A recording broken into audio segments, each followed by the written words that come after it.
นะเดี๋ยวอาบกูมือสิ ได้มันมีได้ อาบน้ำได้ โดน บ่ได้มันฮ้อนแบบนี้ก็อาบน้ำมือเขา อาบแล้วเดี๋ยว แล้วแกไปสบู่เหรอ อีสบู่ไว้เดี๋ยว สบู่ปะ เดี๋ยวอัมเป้สิอัมปุยเด้อน้องดิ ไปไว้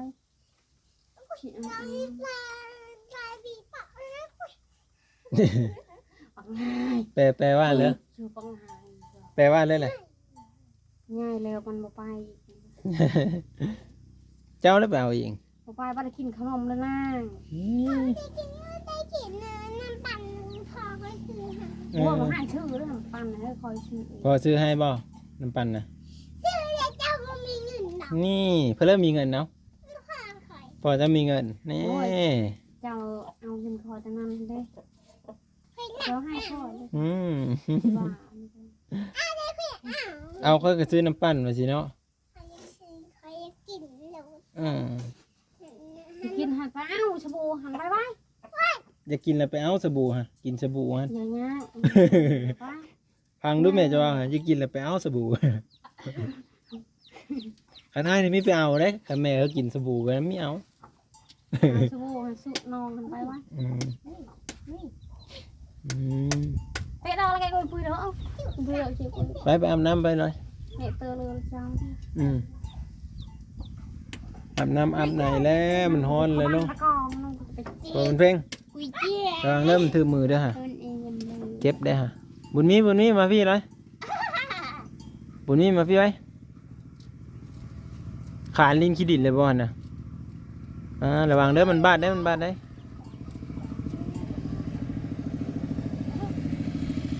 โอ้โอ้ยอย่าย่างไปลิ้นน้ำดำอีก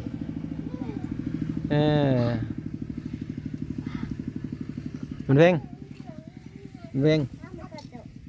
ที่อาบบ่แลน้ำมา เฮ้ยต้องชนะตอนตีของแม่เจ้าบูน อย่าว่าอันนั้นมีจักอย่าว่าคืออายเหมออีกอย่างไปอาบ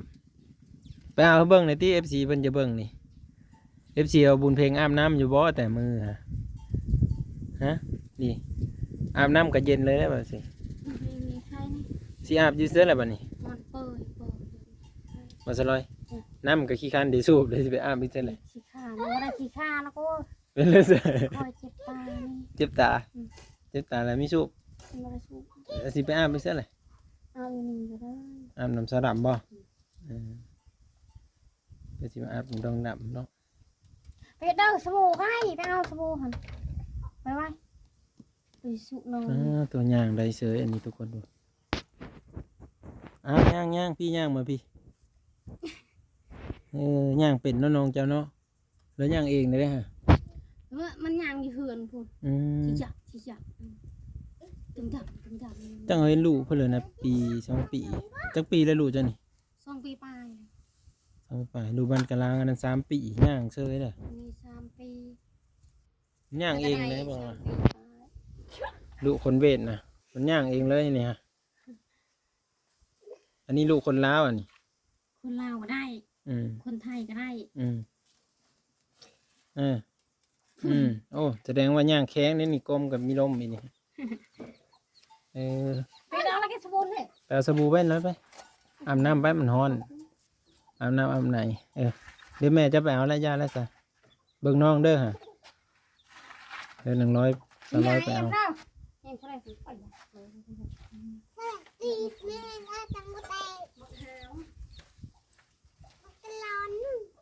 เพราะสิหายแม่นั่นนะแม่คนงามว่าสิแม่คนงามเอ้ยว่านี่ก็เดี๋ยวนี้เด้อฮะนี่เบิ่งน้องเด้อเราเด้ออย่าให้น้องล้มเด้อ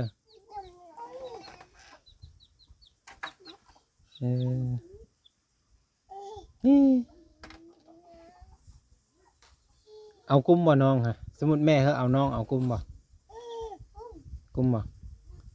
เป็นอยู่บ่เอาน้อง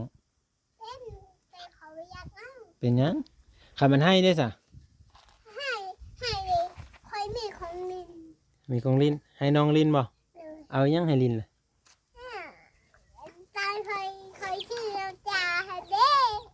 เอาให้น้องลิ้นเลยอย่าไปเสือให้มันลิ้นเลย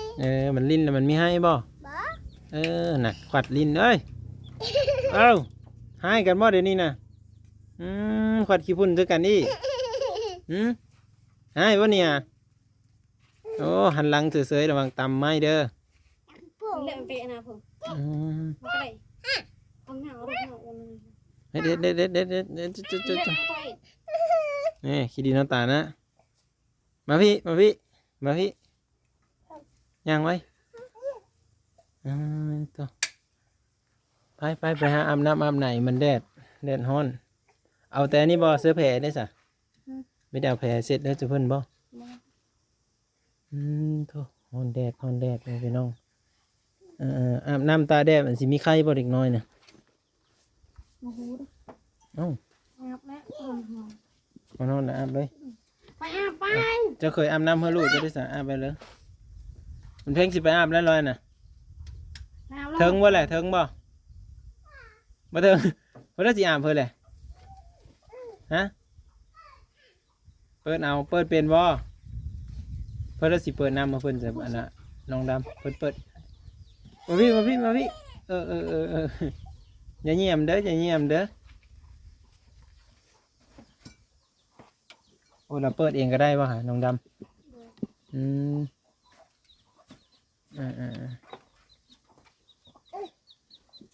เบิ่งเด้อมือเป๊ะอย่าไปจกปักผ้าอีได้เอ้ยดำเป็นคนอันนั้นเฮ้อได้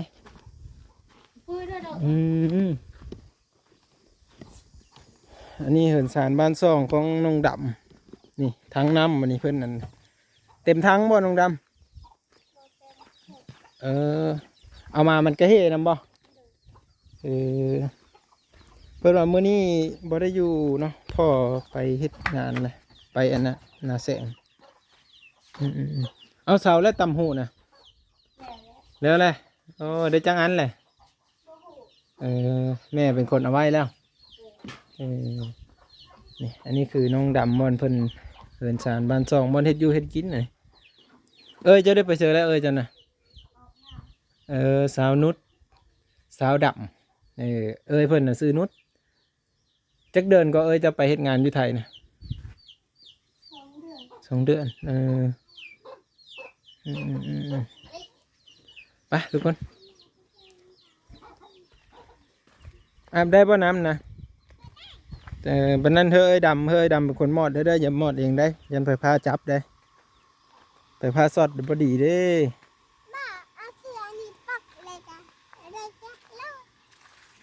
บ่บัดมอดนะบัดมอดเลยให้ดำมอดให้แต่อย่าไปมอดมือเปียกบ่ต้องจับไผ่เด้อมือเปียกอย่าไปซบแล้วก็อย่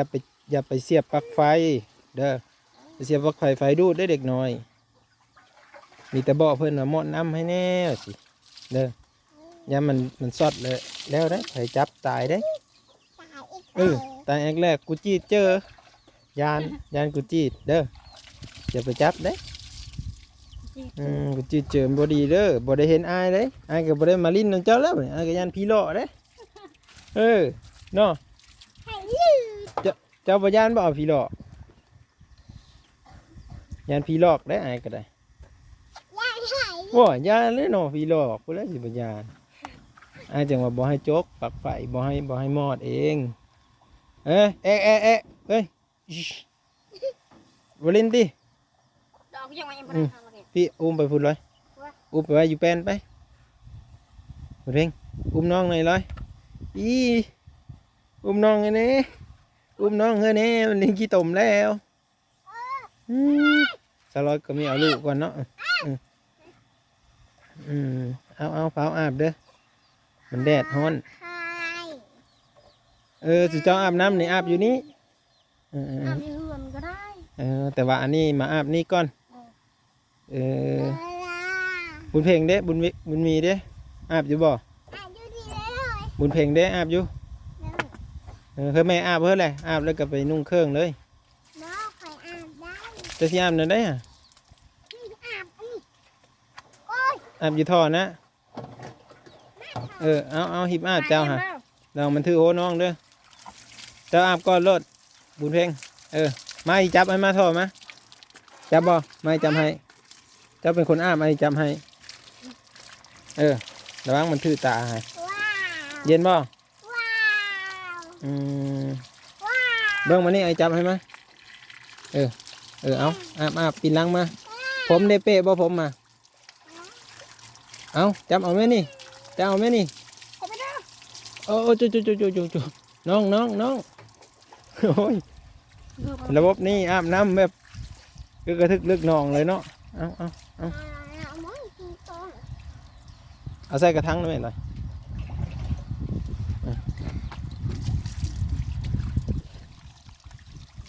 อาบเพื่อมันงามๆเด้อฮุกอ้อแถวแข้งแถวขาเด้อกันงามจบงามสะอาดงามตากะไอ้ก็ซื้อขนมมากินตลอดเลยอันนี้มีสะอาดกับมิจะมาเคอแล้วเนาะน้ำก็มีอาบขูมือเด้อวันนี้เด้อคุณเพ่งเด้อให้เจ้าว่าใครอาบอ้าวขันไอ้มาเลยอาบขูมือเลยเฮ้ยแม่อาบเพื่ออะไร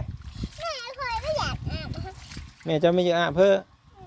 มีว่าใจจืดใจดำแท้มีอาบน้ำเขาลูกแม่ก็อาบน้ำเขาลูกแต่ว่าทาใส่หน้าไอ้บ่ฮะ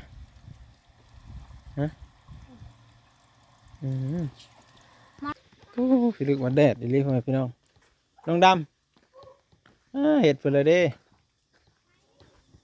นอนแล้วบ่ฮะอย่าว่านอนแล้วจะดอกนอนสินอนได้บ่หอนเอาโมเลียนเดียวน้องดำเนาะอันนี้คือเฮือนซานบ้านสองของน้องดำเด้อพี่น้องเด้อเนาะจะเพิ่นอาบน้ำอาบในก่อนเพื่อนพี่น้องเนาะในวิดีโอหน้าพอกันไหมพี่น้องเอ้ยขอบุญขอบคุณเพื่อนพี่น้องที่รับชมและติดตามตลอดมาเพื่อนพี่น้องเอ้ยให้อยู่ดีมีแห่งเด้อ FC พลุงแม่ป้าทุกคนแล้วก็สุขภาพร่างกายแข็งแรงเพื่อนพี่น้องพูดแหละถ้าเบิ่งอีกวัน2 วันจึงสิไปหาน้องสายฟ้าคนล่อคนขยันเนาะเดี๋ยวรอติดตามเบิ่งนำกันเพื่อนพี่น้องเอ้ยโดย